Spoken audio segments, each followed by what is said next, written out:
Hi, and welcome to my sewing room. My name's Leah, and I'm on week 26 of my UFO challenge, where I've challenged myself to sew at least 15 minutes a day on my UFOs. I can't believe the year's half over, and I've already finished up 26 weeks of sewing on my UFOs.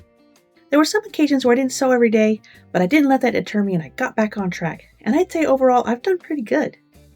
Looking back, I finished 3 projects, and 2 of those were pretty big. It just goes to show that a few minutes every day can turn out some big results. So let me go ahead and walk you through the progress that I did last week. Last week I started on my Pythagoras Lute quilt. This is a project that I started over 10 years ago.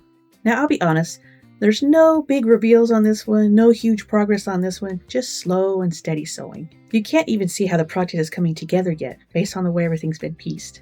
But I have progress. I started the week by assessing where I left off with the project. That took a few minutes to get my bearings. Sometimes assessing my UFOs starts like a puzzle that I started a long time ago. The puzzle can be a challenge sometimes, particularly with foundation paper piecing, where you're not sure where you left off or where it's actually going. But after a few minutes of studying my pattern and laying out my pieces, it was all starting to come back to me. I remember starting this project by sewing a bunch of A units and swapping back and forth all the colors. And then it dawned on me that I could sew all the units with one color combo, and that would be more efficient. So instead of sewing all the A's, I would sew A through M, but all in one color. I started with the blue and yellow, and I sewed a couple of units with those. I did the main one and then the reverse one.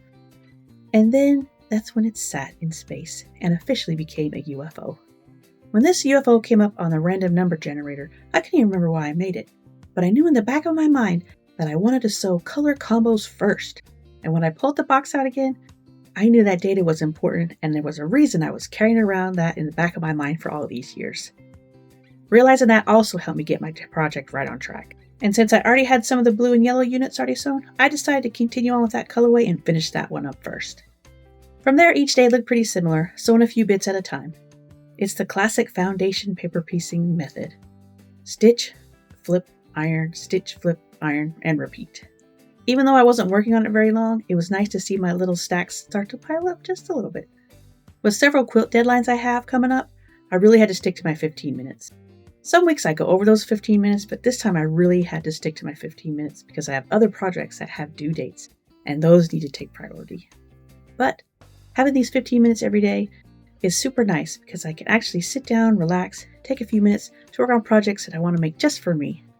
So sticking pretty close to my 15 minutes, I only sewed about an hour and 50 minutes on my UFO this week, but I've got some good progress. I have all the blue and yellow group units done. And even though it's slow progress, this quilt is slowly inching to become a finish. Next week I'm going to trim down the units that I sewed this week, and I'm going to start another color combo. I'll probably do the pink and the green. For some reason that's a really fun color combo for me.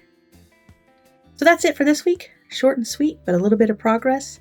If you're juggling your own sewing deadlines, but you still want to keep your UFOs from gathering dust, I hope this inspires you to carve out just a little bit of time for you to work on those special projects. And until next time, happy sewing!